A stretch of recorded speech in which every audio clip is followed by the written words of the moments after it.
Hello everyone, আসসালামু আলাইকুম। S মুনতাহা ব্লগে আপনাদের সবাইকে স্বাগতম। আপনারা সবাই কেমন আছেন?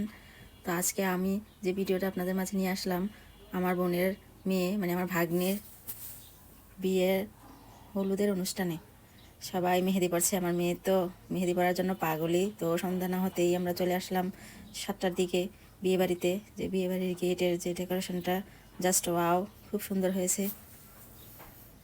দেখুন বাচ্চারা সবাই কত আনন্দ ফুর্তি করছে। বিয়েবাড়ি মানে হইচই। এটা হলো আমার ভাগ্নি, বিয়ের কনে, আমার মেয়ে, ওরা সবাই খুব আনন্দ করছে। আমার ছোটো বোনেরা যে নতুন বউর সাথে ছবি তুলছে, ফটোশ্যুটের একদম হিরিক পড়েছে। বাচ্চারা খুব আনন্দ ফুর্তি করছে। বিয়েবাড়ি মানেই হইচই। তো হলুদ সন্ধ্যার সবাই অনেক আনন্দ ফুর্তি করলাম। আর বিশেষ করে যে কোনো একটা অনুষ্ঠানে সবাই যখন একসাথে হয় তখন এমনিতেই অনেক ভালো লাগে। বাচ্চারা ছবি তুলে তারপর খেলাধুলা করলো, খাওয়া দাওয়া করলো। তো বিয়েবাড়িতে আমার ভাগ্নের আছে 2টি খরগোশ, ওইটি আপনাদেরকে দেখাবো। তো আমার ছোটো বোন দেখুন, ওরা ছবি তুলছে, সবাই মোবাইলে ছবি পোস্ট করার জন্য ব্যস্ত। এই যে খরগোশগুলি।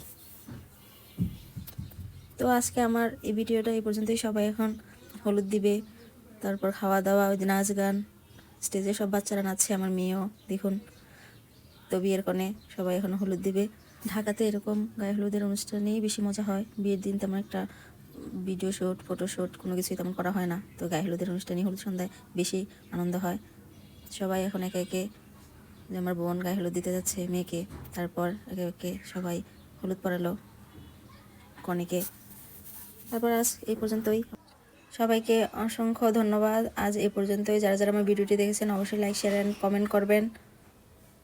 আজ এই পর্যন্তই। আল্লাহ হাফেজ।